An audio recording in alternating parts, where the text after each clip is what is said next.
Next, we're in Cambridge, Illinois, for the trial of 39-year-old Kristen Holtzman.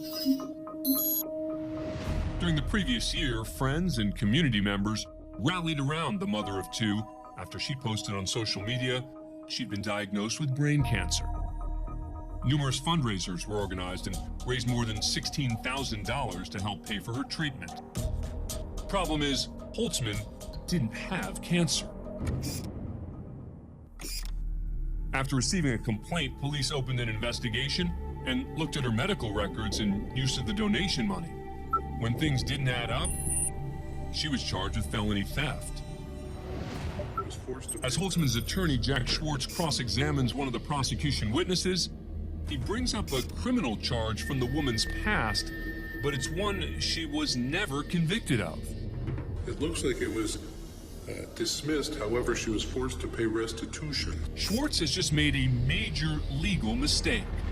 Are you kidding me that it was dismissed and you're bringing up something that was dismissed? As you can see, the attorney's maneuver really sets off Judge Casey Stengel. You know what, Mr. Schwartz, you know the rules of Montgomery or the Illinois Supreme Court rules and the rules of evidence regarding impeachment, do you not?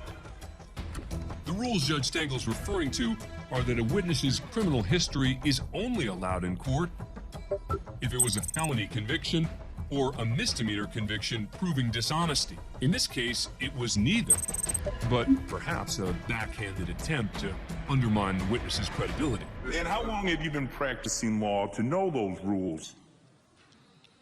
A long time, Judge.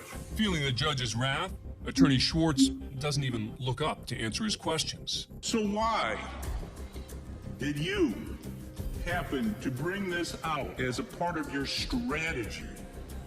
When given an opportunity to patch things up with the judge, this attorney drops the most bizarre excuse in court cam history. Judge, I became aware of it this morning, and as you know, I only have one eye. Judge, I became aware of it this morning, and as you know, I only have one eye. Wait a minute, Mr. Schwartz. You're about to see Judge Stengel go from pretty upset to fuming. I gave you time for a recess for you to prepare for this question, to cross-examine this witness. You said that you were ready. And you're telling me you weren't ready? No, I thought I was ready, Judge. Well, you know, you made a very serious mistake here, Mr. Schwartz, and there are going to be sanctions because you did this as part of your strategy, and you made a mistake. The attorney was not sanctioned, but back to the more important issue. Kristen Holtzman's allegedly false cancer claim and felony theft of more than $16,000 in donations. After a 5-day trial, the jury delivers a verdict. We, the jury, find the defendant, Kristen Holtzman, guilty of the offense of theft. Later at sentencing, Holtzman pleads her case one last time before the judge hands down her punishment. This crime that I committed is not who I am. And I am 100% positive that if you look at who I was previous to the crime and look at who I am now, you would see that I was a good person. Judge Stengel doesn't buy it. You're a complete fraud. And I have no compassion for you.